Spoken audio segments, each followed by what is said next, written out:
The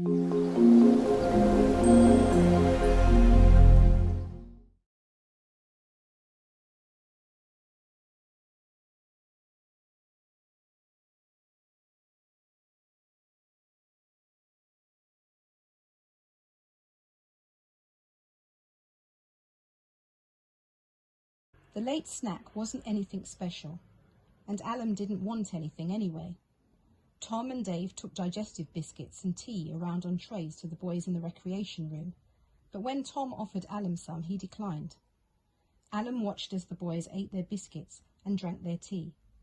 As he watched, he was approached by one of the boys he had seen earlier in the smoke room, the one who made the remark to him. "Get some biscuits," he said, nodding his head in the direction of Tom. "I don't want any," Alan replied.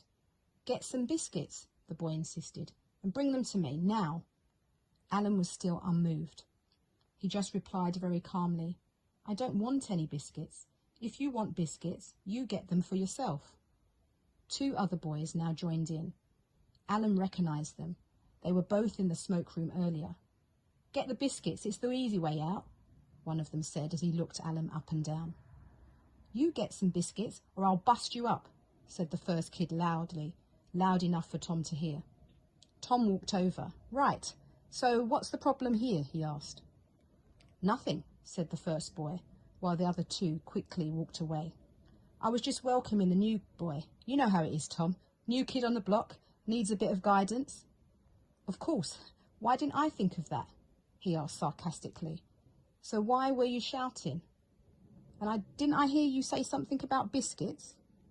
"I don't think so," said the boy, smiling. "I think so," said Tom, smiling back. "Alan, you tell me what happened." Alan was as straightforward as he could get. "I was standing here on my own. He came up to me and asked me to get some biscuits. I told him that I didn't want any, and he said that I should get some biscuits for him. I kept telling him that I will not get any biscuits.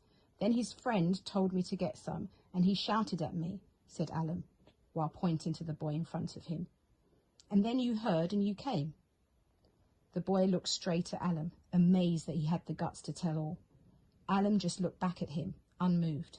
"Apologise," said Tom to the boy. "Apologise now." The boy was still staring at Alan when he replied unconvincingly, "I'm sorry." "Right," said Tom, "and I don't want to hear of you trying to get someone's biscuits again. If someone wants to get their share and give it away, that's fine.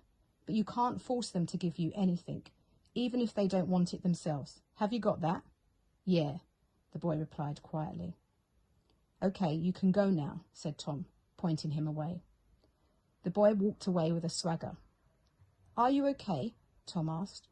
"Yes," said Alan, and walked away to a relatively quiet part of the room. About 15 minutes later, the three boys appeared right in front of Alan as he watched some of the boys play in a computer game.